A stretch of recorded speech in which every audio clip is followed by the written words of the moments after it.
So let's talk about CVD। CVD का मतलब होता है कार्डियोवास्कुलर डिजीजेस, ठीक है। अराउंड 33% और we can say 1/3 population die by this disease, ठीक है। इसको समझने के लिए हम कार्डियोवास्कुलर को स्प्लिट कर सकते हैं कार्डियो प्लस वास्कुलर में। कार्डियो का मतलब होता है हार्ट, वास्कुलर का मतलब होता है वेसल्स। इसका मतलब आपके हार्ट या फिर वेसल्स में होने वाले जो डिजीजेस होते हैं उसको हम बोलते हैं कार्डियोवास्कुलर डिजीजेस, ठीक है। अब इसके अंदर कुछ इंपॉर्टेंट डिजीजेस होती है जो हमें डिस्कस करनी है, ठीक है। जैसे हो गया heart failure, heart attack, stroke और पेरीफेरल वास्कुलर डिजीजेस, ठीक है। हार्ट फेलियर क्या होता है? देखो, हार्ट का काम ये होता है कि उसको हर एक ऑर्गन तक ब्लड पहुंचाना है। क्यों? ताकि वो प्रॉपर ऑक्सीजन और न्यूट्रिएंट्स पहुंचा पाए, ताकि जो जितने भी हमारे ऑर्गन्स हैं वो प्रॉपर फंक्शन परफॉर्म कर पाए, ठीक है। अगर हार्ट प्रॉपर्ली ब्लड पंप नहीं कर पा रहा है, ऑर्गन्स तक ब्लड सप्लाई नहीं कर पा रहा है, मतलब हार्ट अपना वर्क नहीं कर पा रहा है, हार्ट फेल हो जा रहा है अपना वर्क करने में, तो इसको बोलते हैं हार्ट फेलियर, ठीक है। हार्ट अटैक क्या होता है? हार्ट अटैक का मतलब होता है, देखो हमने डिस्कस किया कि हर एक ऑर्गन जो होता है उसको ब्लड की ज़रूरत होती है ताकि प्रॉपर ऑक्सीजन और न्यूट्रिएंट मिल पाए, ठीक है। अब हार्ट के जो मसल्स होते हैं उनको भी तो ब्लड चाहिए, उनको भी तो ऑक्सीजन चाहिए, ठीक है। अगर उसके पास प्रॉपर ऑक्सीजन नहीं पहुंच पा रहा है, इसका मतलब प्रॉपर ब्लड नहीं पहुंच पा रहा है, ब्लॉक हो जा रहा है, या फिर उसके पास इनसफिशिएंट ब्लड पहुंच रहा है, तो उसको हम बोलते हैं हार्ट अटैक, ठीक है। स्ट्रोक क्या होता है?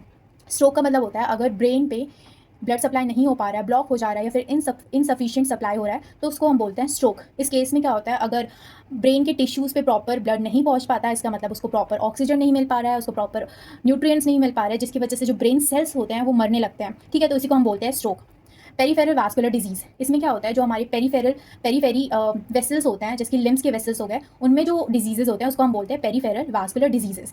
अब देखो कौन कौन से ऐसे रिस्क फैक्टर्स हैं, कौन कौन से ऐसे कारण हैं जिसकी वजह से ये सारे डिजीजेज होते हैं। तो सबसे पहले तो हो गया अल्कोहल कंजप्शन या फिर स्मोकिंग, ठीक है। You already know it is very harmful for our health, ठीक है। उसके बाद हो गया एयर पॉल्यूशन, ठीक है।